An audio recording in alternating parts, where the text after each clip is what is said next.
तुम्हारी सेना में ऐसा एक योद्धा तो बताओ जिसके साथ युद्ध करने में रावण को आनंद मिले।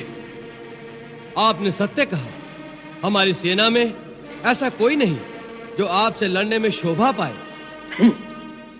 नीति कहती है कि प्रीति और बैर बराबर वालों से ही करना उचित है। आप जैसा पापी, कामी, स्त्री लोलुप जो छुपकर धोखे से पराई स्त्री को चुराता फिरे, ऐसे नीच के साथ युद्ध करके किसकी शोभा बढ़ेगी? सावधान अंगद, ये मत समझो कि तुम दूध बनकर आए हो इसलिए कुछ भी कहो हमारे हाथों बचे रहोगे। दूध की भी कुछ मर्यादा होती है। यदि रावण के सामने सीमा से आगे बढ़ा तो यही तेरा शेष प्रलाप होगा। अब आगे, यदि तुझे रावण की सहायता नहीं चाहिए तो उसके क्रोध से डरो।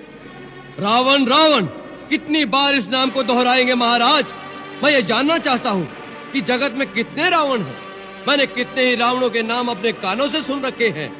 महाराज, इनमें से आप कौन से रावण हैं? एक रावण तो मैंने सुना है कि वो राजा बाली को जीतने पाताल में गया था। वहाँ बच्चों ने उसे घुड़साल में बांधकर बहुत पीटा था। तब बाली ने ही उसे दया करके छुड़वा दिया। और एक रावण के विषय में मैंने सुना है कि सहस्त्रबाहु ने एक जंतु की भांति कीड़ा समझकर पकड़ लिया था। तब पुलस्त मुनि ने उसे छुड़वा लिया था। एक और रावण की बात कहने में संकोच लगता है, क्योंकि कहते हैं मेरे पिताश्री उसे अपनी काख में दबाकर अपनी पूजा करते रहे। ऐसे ऐसे वीरों में से आप कौन से रावण हैं महाराज? मूर्ख, हम वही बलवान रावण हैं जिनकी भुजाओं की लीला कैलाश पर्वत जानता है।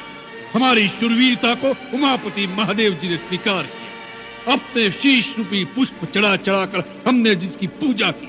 हमारी भुजाओं का पराक्रम दिक्पाल जानते हैं।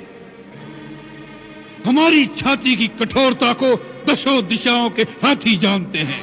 उन दिग्गजों के दांत इस छाती से टकरा टकरा कर टूट गए। हम वही जग प्रसिद्ध प्रतापी रावण हैं जिसके चलने से पृथ्वी इस प्रकार डोलती है जैसे नाव में कोई हाथी सवार हो जाए। उस रावण के सामने तू उस मनुष्य राम की बात करता है। शठ, वानरों की सहायता से उसने समुद्र पर सेतु बांध लिया। यही उसकी प्रभु